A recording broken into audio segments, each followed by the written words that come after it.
오늘의 히브리서 12장 말씀은 달리기를 연상케 합니다. 여러분들 달리기 좋아하시는지 모르겠는데 그 달리기 종목에는 여러 가지 종목이 있지요. 우리 장거리, 단거리, 중거리 그리고 또 뭐 장애물을 뛰어넘으면서 하는 달리기도 있고 이어 달리기도 있습니다.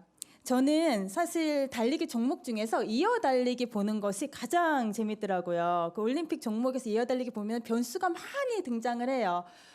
사실 미국의 그 스포츠 팀이 때로는 세계에서 가장 뛰어난 선수들을 보유하고 있을 때가 있는데 그러함에도 불구하고 이어 달리기는 그 종목의 결과를 예측을 할 수가 없습니다.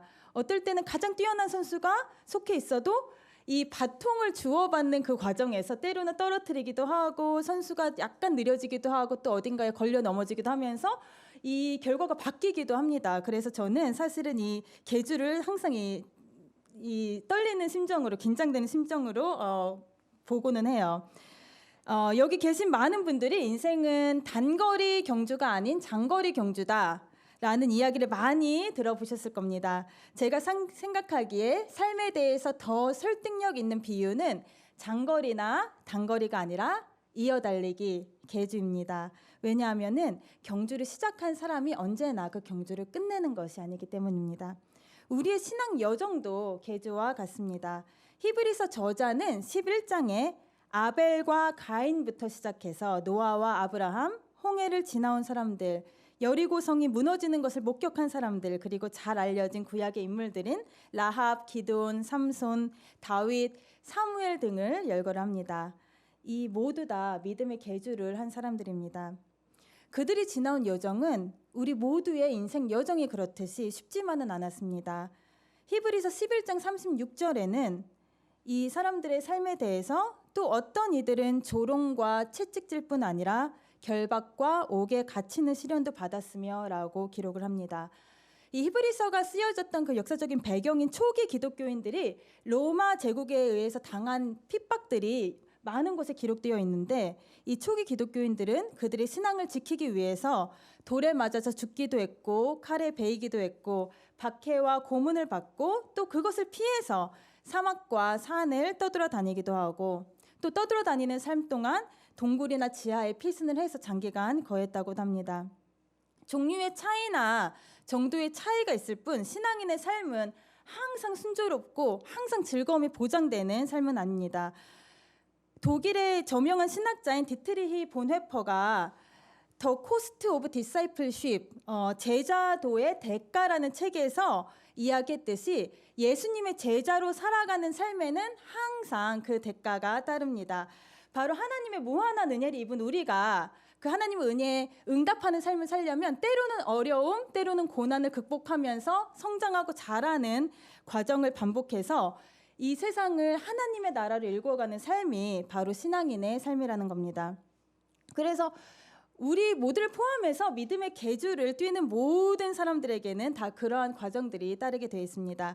제가 한 가지 예를 가지고 왔는데 1700년대 미국 감리교 초기 순회 설교자들의 이야기입니다. 그 당시에 이 미국 감리교 땅에는 이미 존재했던 설교자들은 없었고 다 영국에서 건너온 설교자들이었는데 이 신앙인들은 점점 늘어만 가고 설교자의 숫자는 너무 적으니까 이 설교자들이 돌아다니면서 장소를 옮겨 다니면서 설교를 했어요. 그러니까 이 교회는 참 복된 교회인 게 우리 최강철 목사님이 이렇게 다 거주하셔서 여러분들을 위해서 언제나 말씀을 전해주시잖아요. 그 당시는 이 설교자들이 먼 거리를 겨울이든 뜨거운 여름이든 눈이 오든 비가 오든 옮겨 다니면서 설교를 하고 성만찬도 집례를 하였습니다.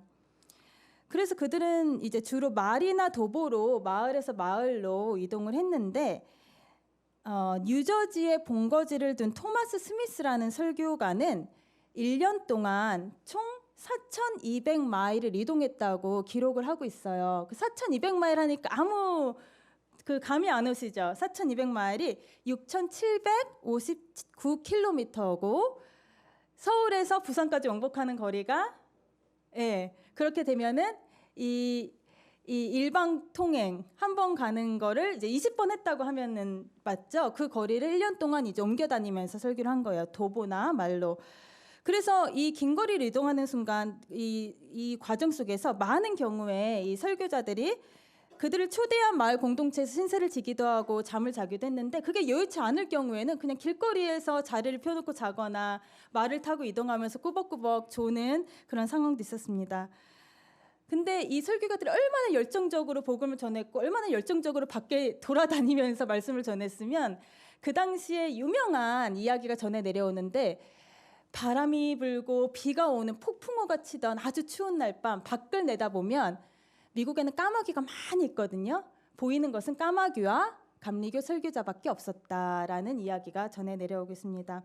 근데 그들의 가혹한 환경 때문에 그들의 나이는 채 33세를 넘기지 못하고 사망하는 경우가 많았다고 해요. 그래서 초기 그 순례하는 설교자들의 기록이 남겨져 있는 책이 있는데, 이름과 사망한 나이들, 근데 총 672명의 초기 순회 설교자들 중 반이 넘는 설교자들이 12년의 사역 기간을 넘기지 못하고 숨진 것으로 기록이 남아 있다고 합니다. 그래서 이분들이 이제 매년 한 번씩 연회로 모이게 되는데, 연회로 모일 때마다 연회장에 탁 들어가서 한 일이 뭐였냐면 고개를 탁 둘러서 주변을 둘러봐요. 그래서 내 친구들이 살아있나, 나랑 함께 사역했던, 나와 함께 공부했던 사람들이 아직 여기 있나를 둘러보는 게 그들이 하는 일이었다고 합니다. 그래서 그들이 항상 불렀던 찬송이 있었고, 그 찬송이 거의 200년 동안 미국 감리교 역사 동안 연회에서는 전통적으로 불려지는 찬송이 있는데, 그 찬송가 제목이 영어로 말씀드리면 Are we yet alive? 우리는 여전히 살아있는가? 라는 찬송을 부르면서 연회를 시작했다고 해요. 그 찬송가 첫 구절을 한국말로 번역을 해드리면, 우리는 아직 살아있고 서로의 얼굴을 봅니다. 살아있는 것만으로, 서로의 얼굴을 보는 것만으로 우리는 예수님의 큰 은혜에 영광과 감사를 돌립니다. 라는 찬송을 부르면서 시작을 했습니다.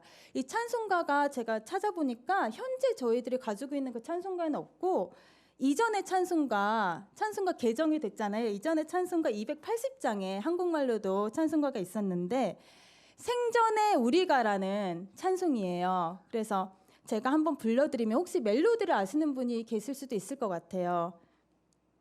생전에 우리가 또다시 모였네, 예수의 보호하심을 다 찬송하리라. 이런 찬송이에요. 생전에 우리가 다 같이 모였네, 예수의 보호하심을 다 찬송하리라. 이 자리에 이렇게 주일마다 모일 수 있는 거, 이런 코로나 상황에서, 그렇죠? 여러 삶의 역경과 고난 속에서 모일 수 있는 게 다 예수님의 보호하심이라고 믿습니다. 제가 말씀 초반에 우리 신앙 여정이 계주와 같다고 말씀드렸는데, 미국의 초기 감리교 설교자들이 가지고 뛰었던 그 신앙의 바통이 이렇게 전해서 내려와서 현재 제가 섬기고 있는 미국의 연합 감리교회가 되었습니다. 우리나라에도 기독교가 전해질 때 선교가들이 겪어야 했던 그런 고난들, 그리고 초기 기독교인들이 겪어야 했던 그 일제시대에서 겪어야 했던 그 시련과 고난들이 있었는데, 그런 모든 분들이 본인의 믿음을 포기하지 않고 끝까지 달렸기 때문에 그분들의 신앙의 바통을 그 후대들이 넘겨받았고, 그렇기 때문에 우리가 다 이 자리에 모여서 이렇게 예배 드릴 수 있습니다. 그렇다면 무엇이 그들로 하여금 그렇게 달리게 했을까요? 그렇게 힘들고 그렇게 어렵고 역경과 고난이 있었는데, 히브리서 11장에 보면은 그들은 심지어 그들이 약속한 것을 받지도 못했다라는 말씀도 기록되어 있습니다. 그들은 선주의 신앙을 이어받아서 계승해서 달리기는 했지만 결승전에는 들어가지 못했습니다. 결승전이 보이지 않는데 뭔가를 향해서 달린 거예요. 마치 모세가 이스라엘 백성들을 출애굽을 시켰지만 약속의 땅에는 들어가지 못하고 그 삶을 마감한 것과 같은 이치입니다. 또 다른 분의 예를 들어드리자면 미국의 유명한 인권운동가인 마틴 루터 킹 주니어라는 그 흑인 목사님이 계셨어요. 이분은 뛰어난 신학자이시고 뛰어난 목회자였는데, 이분은 보니까 미국에 너무나 불평등과 차별이 존재하고 흑인들을 무시하고 박해하는 것을 보고 흑인들의 인권 운동을 위해서 일하기 시작했는데 일하는 내내 수많은 살해 협박에 시달렸고 그분이 39세가 되던 해에 백인 우월주의자의 총에 맞고 사망했습니다. 그래서 이 목사님은 이 세상에 차별과 불평등이 없는 화합과 화해와 자유의 세상을 꿈꿨지만 그 꿈이 현실화되는 것을 보지 못했고 또 생을 마감하고 말았죠. 하지만 이 목사님은 자신에게 주어진 레이스를 포기하지 않고 끝까지 달렸습니다. 그래서 그는 이러한 말을 남겼어요. 신앙이라는 것은 계단 끝이 보이지 않을 때에도 그 계단의 첫걸음을 떼는 것이다. 그런 계단을 보신 적 있을지 모르시겠지만 어떨 때는 높은 계단 앞에 서 있는 저희를 발견을 할 때 그 계단 끝이 어둠에 쌓여 있거나 까마득해서 보이지 않을 때도 있어요. 그럼에도 불구하고 그 끝에는 뭔가 있으리라는 걸 믿고 첫걸음을 떼는 것, 그것이 믿음이다.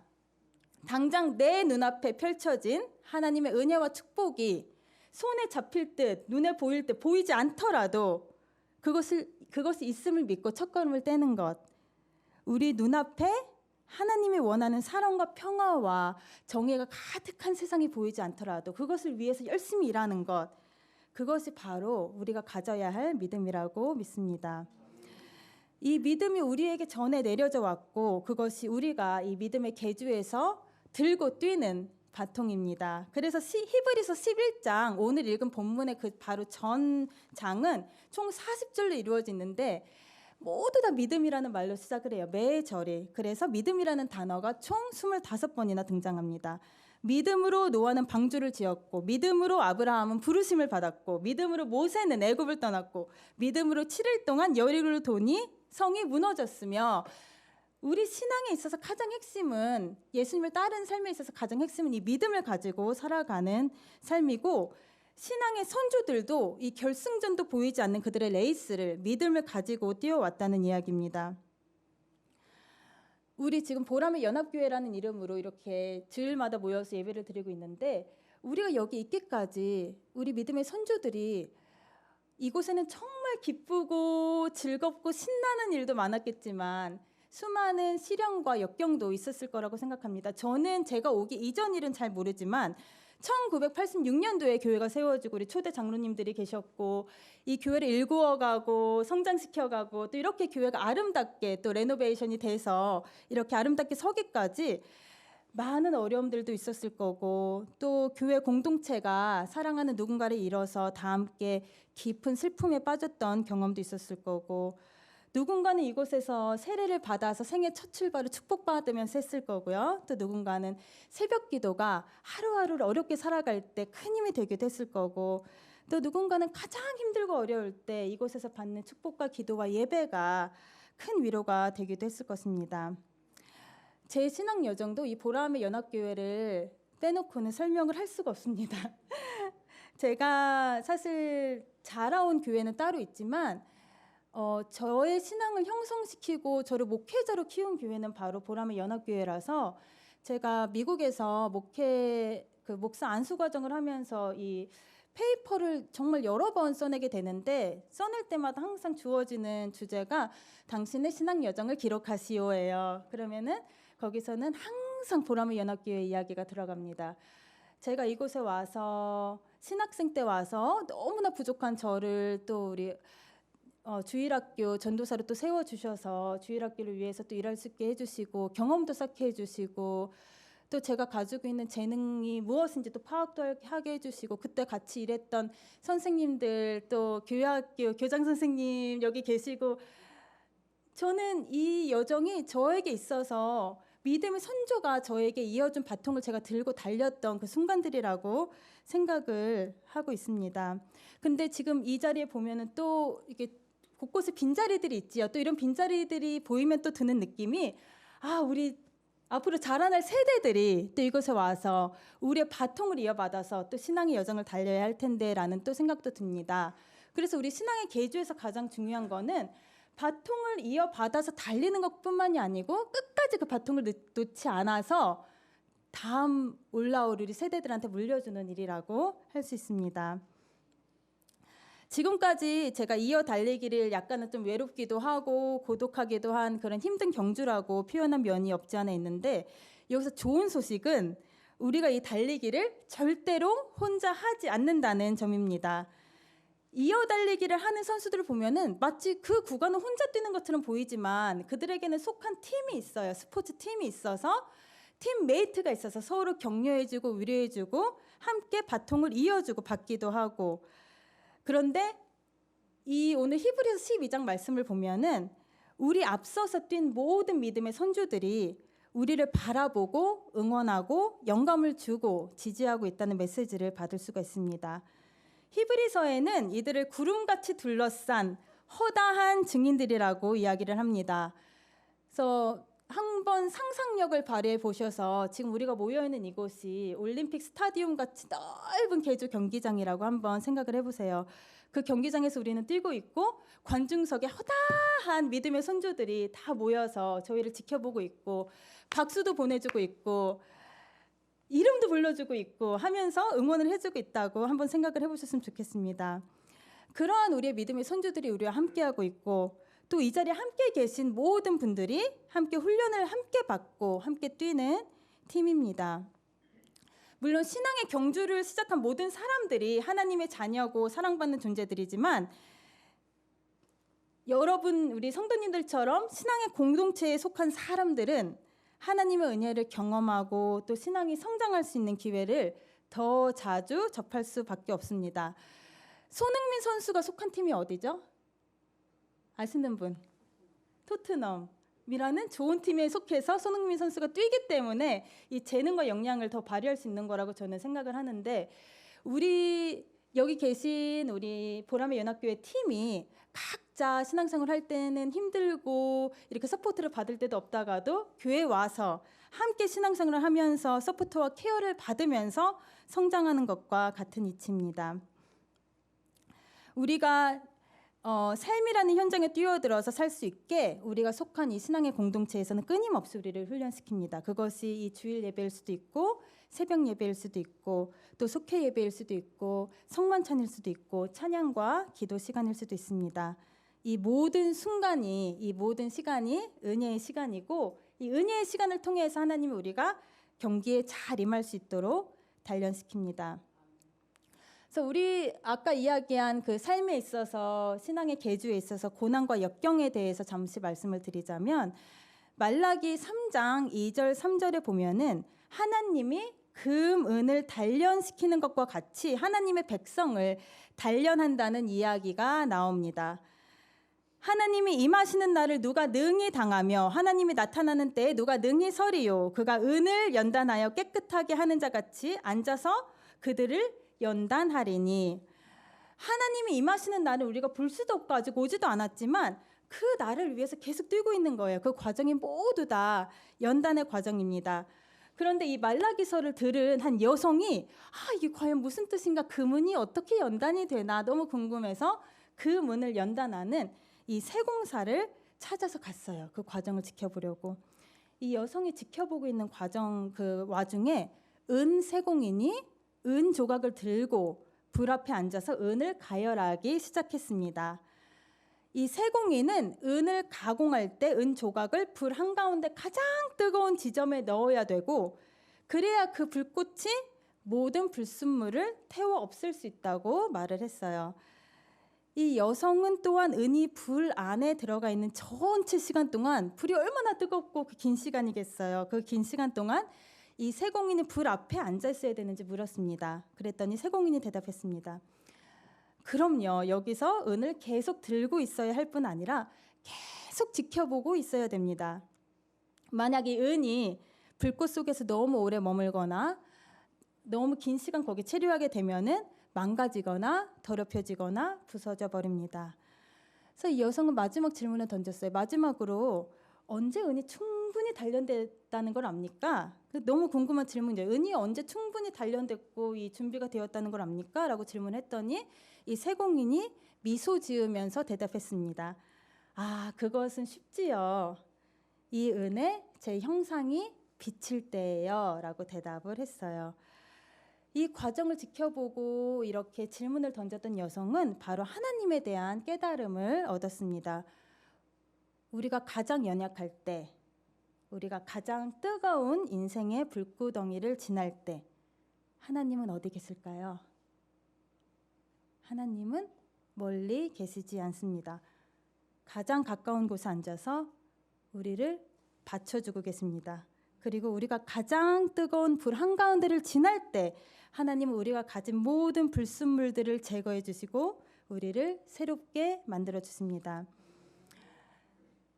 인생에서 불구덩이를 지난다는 것은 불 속에 들어간 금속이 변화되듯이 한 사람을 변화시키는 일입니다.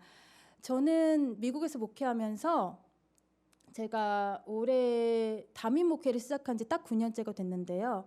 수많은 교인들이 말도 못하는 고난과 역경을 지나가는 것을 보았습니다. 근데 그분들이 그런 고난과 역경 후에 저한테 와서 증언하시는 말씀들이 저는 이것도 감사드려요. 이런 일로 인해서 제가 변화가 됐습니다. 제가 새 사람이 되었습니다. 저는 질병으로 많이 아프고 났지만 그것으로 인해서 어떤 사람들이 소중한지, 제가 가지고 있는 순간들이 얼마나 감사한지에 대해서 깨닫고 세상을 다르게 살기 시작했습니다라는 이야기를 하는 것을 많이 들었습니다. 저는 하나님이 인간에게 어떤 깨달음을 주기 위해서 일부러 고난과 역경을 준다고 생각하지 않습니다. 하지만 그런 고난과 역경이 저희들에게 닥쳐왔을 때 그런 순간들을 사용하셔서 우리를 더 나은 사람으로 재창조해 간다는 사실을 믿습니다. 우리가 뜨거운 불과 같은 고난을 지날 때 하나님은 가장 가까운 곳에서 우리를 붙들고 계십니다. 그리고 우리가 하나님의 형상이 비치도록 창조가 되었는데 그렇게 되기까지 단련의 과정은 결코 그냥 순탄하고 아무 일 없는 인생을 살 때 일어나는 것이 아니고 우리가 가장 큰 시련 속에서 살아갈 때 하나님께서 우리를 가장 가까이 보시면서 하나님의 세심한 손으로 우리를 가장 아름다운 작품으로 만들어가고 계십니다. 그리고 우리가 신앙의 레이스를 뛰는 내내 그 과정은 멈춤이 없이 계속됩니다. 그래서 아까 제가 스포츠 팀 얘기도 했고 손흥민 선수 이야기도 했는데 그 스포츠 팀이 어딘가에서 이기면은 상을 받잖아요. 트로피. 우리의 트로피는 무엇일까요? 우리 신앙의 계주를 하는 동안 우리 세상 사람들 열심히 사실 때 보면은 열심히 사시는 이유가 뭐예요? 저기 보이는 저 아파트 사고 싶어서요. 그렇죠? 아니면은 직장에서 제 그 포지션이 조금 더 올라갔으면 해서요. 이 눈앞에 보이는 부와 명예와 권력을 쫓는 게 참 쉬운 삶인데 그런 게 상일까요? 예수님을 따르는 우리들에게 제가 저희들의 트로피를 가지고 나왔습니다. 이 십자가가 사실은 가장 흉악한 형벌의 상징이었죠. 그 형틀이었고 하나님께서 이 흉악하고 차마 사람들이 보기 싫어했던 그 형벌의 상징을 이 세상에서 가장 아름다운 상징으로 만드시지 않았습니까? 십자가로 인해서 저희는 자유를 얻었고 저희들이 사는 이유를 찾았고 저희들이 삶에서 힘들 때 가장 힘이 되는 부분을 이 십자가를 통해서 얻는데 이 십자가가 여러분들의 트로피이심을 믿으시고 이 계주를 달려가시기를 기도합니다. 마지막으로 제가 정말 기쁜 소식 하나 전해드리고 이제 말씀을 마치려고 하는데 제가 설교학 교수님한테 들었는데 설교는 기쁜 소식을 전하는 거래요. 그래서 기쁜 소식을 전하려고 제가 준비를 하고 있는데 저희들이 한 팀이라고 한다면 이제 먼저 경험이 더 많은 선수도 있을 거고 초보 선수도 있을 거고 서로 격려가 되는 이제 선수들이 많이 있을 건데 코치가 있어야 되잖아요. 그렇죠? 우리의 대장 코치가 있어야 되는데 우리 보람의 연합교회 코치는 누구실까요? 그렇죠. 우리 목사님이시죠. 또 누구실까요? 장로님들 또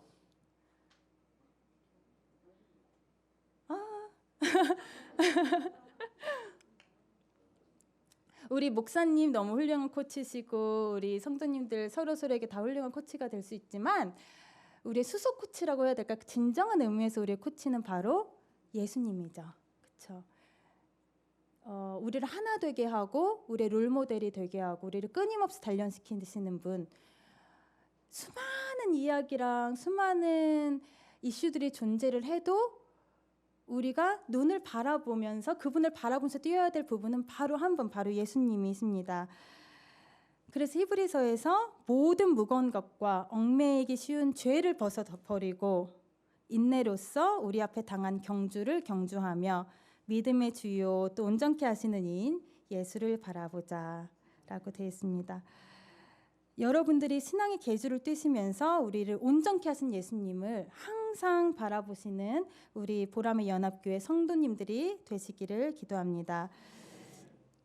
제가 미국에서 제가 속한 모교회를 홈철치라고 하거든요. 홈철치, 그 고향 교회 또는 가정 교회, 제가 돌아갈 가족.